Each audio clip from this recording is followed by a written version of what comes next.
Moi, c'est Nitsa, bélier ascendant lion, lune en lion. Ce qui me plaît par-dessus tout, c'est d'explorer les mystères de la vie, comprendre pourquoi on est comme on est et trouver des solutions pour exploiter au maximum ses potentiels. Ma maison 8 dominante me pousse à explorer ce qui est caché, à sortir de l'ombre les tabous, les mettre en lumière pour se transformer, se renouveler jusqu'à être parfaitement authentique. C'est pourquoi je t'accompagne grâce à l'astrologie, au transgénérationnel et à toutes mes compétences acquises au fil des années.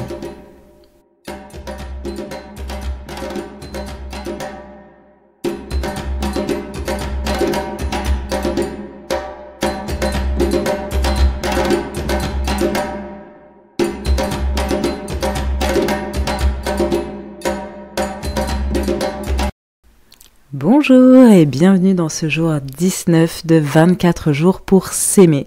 Alors hier on a un petit peu parlé des styles d'attachement vraiment de façon très rapide. Ça mériterait un épisode entier de 30-35 minutes.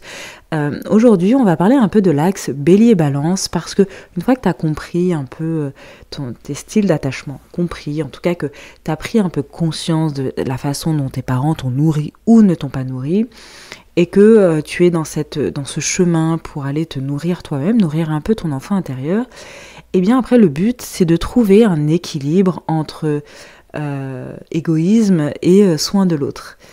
Parce que justement parfois on pense trop à soi, on n'écoute pas les autres et à terme être égoïste en vérité ça n'a rien de bon et on finit par ne pas avoir d'entourage sain, et quand on n'a pas d'entourage sain, au bout d'un moment, encore une fois, c'est un retour de bâton, et sur l'amour-propre, c'est pas top, on ne s'aime pas, si personne ne m'aime, c'est que j'ai un problème. Mais en même temps, il y a le côté aussi où parfois on donne trop à l'autre. Pourquoi je te parle de l'axe bélier-balance ? Parce que c'est vraiment... Eh bien, c'est cette idée, en fait.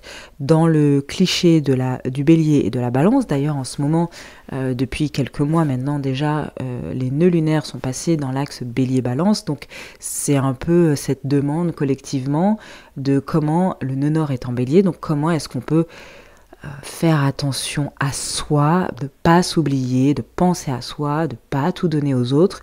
Mais dans le cliché, c'est-à-dire dans les parties sombre du bélier, ça va être l'égoïsme. C'est penser que à soi, de dire tout et n'importe quoi, toute la vérité, sans savoir si ça va faire du mal à l'autre ou pas.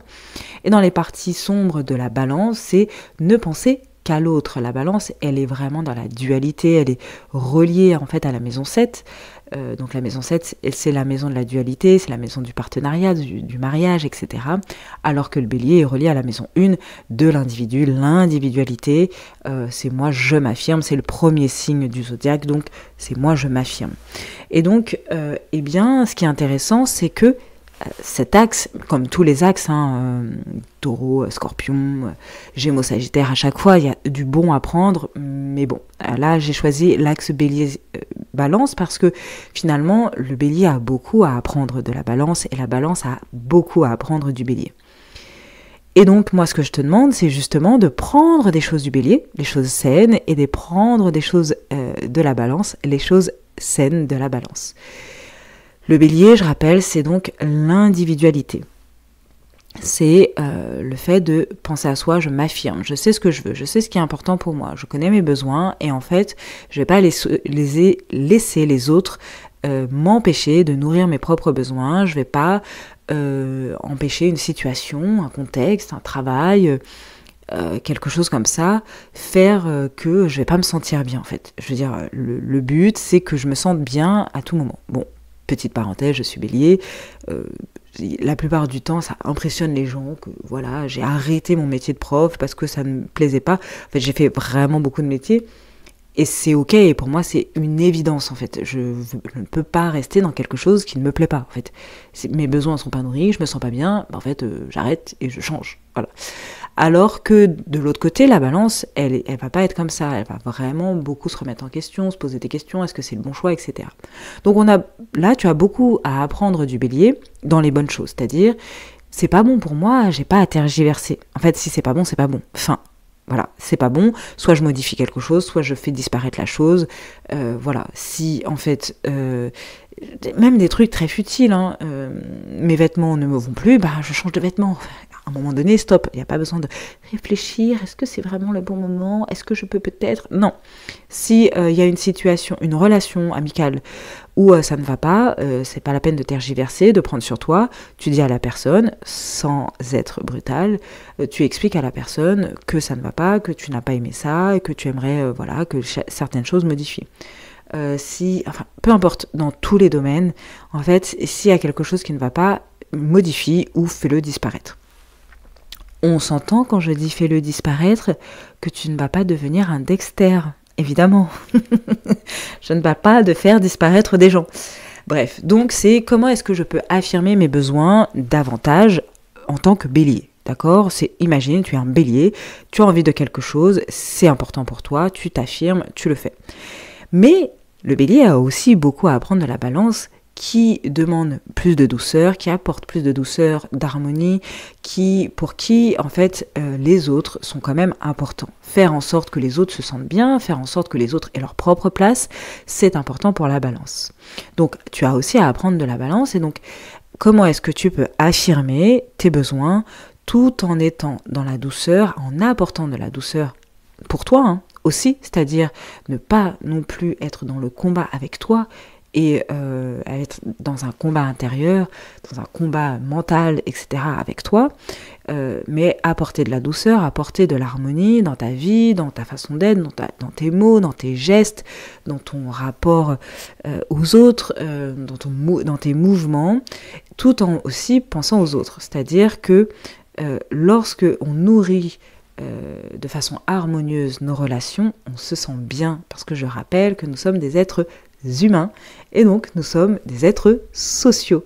Et c'est important, les autres sont importants. Si on est rejeté par les autres, on ne se sent pas bien. Et c'est normal de ressentir ça, de sentir un vide si on est rejeté par tout le monde. Parce que l'être humain, c'est un être social.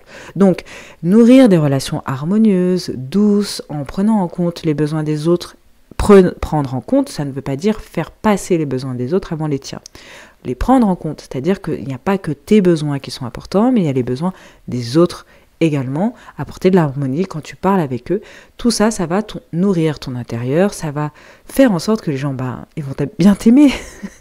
Si les gens, ils vont bien t'aimer, alors attention, on ne fait pas non plus, donc on n'est pas dans la partie sombre de la balance, on fait tout et n'importe quoi, on n'est pas dans l'archétype de la good girl pour que les autres nous aiment à tout prix, d'accord ? On a vu ça plein de fois.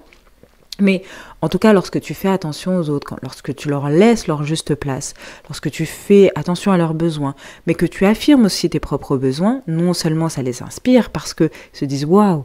En fait, cette personne est capable de nourrir ses besoins, mais en fait d'être à mon écoute aussi. C'est génial. En fait, moi aussi, j'aimerais pouvoir m'affirmer davantage. Mais en plus, ces personnes-là seront reconnaissantes envers toi. Et donc, relation plus harmonieuse. Qui dit relation plus harmonieuse dit une vie plus épanouissante. Qui dit vie plus épanouissante dit une accessibilité à l'amour-propre beaucoup plus facile. Donc aujourd'hui, tu vas réfléchir comment être dans cet axe bélier-balance. Comment est-ce que tu peux être dans l'affirmation de soi, de toi, dans ton individualité propre, ton affirmation forte, précise, importante, et en même temps, comment est-ce que tu peux être une parfaite balance dans l'harmonie, la douceur, et penser aux autres. C'est la balance, le juste équilibre, c'est moi c'est toi, etc. Mais on est vraiment dans l'axe bélier-balance, c'est-à-dire qu'on ne rentre pas dans l'égoïsme du bélier et on ne rentre pas dans l'exagération de réfléchir 150 ans à est-ce que c'est juste, est-ce que c'est vraiment équitable, peut-être que là en fait ce n'est pas tout à fait... Non, on fait ça de façon un peu rapide pour se sentir mieux, pour même à l'intérieur de toi, toi-même, être à la fois bélier et balance. Je te dis à demain pour la suite de 24 jours pour s'aimer.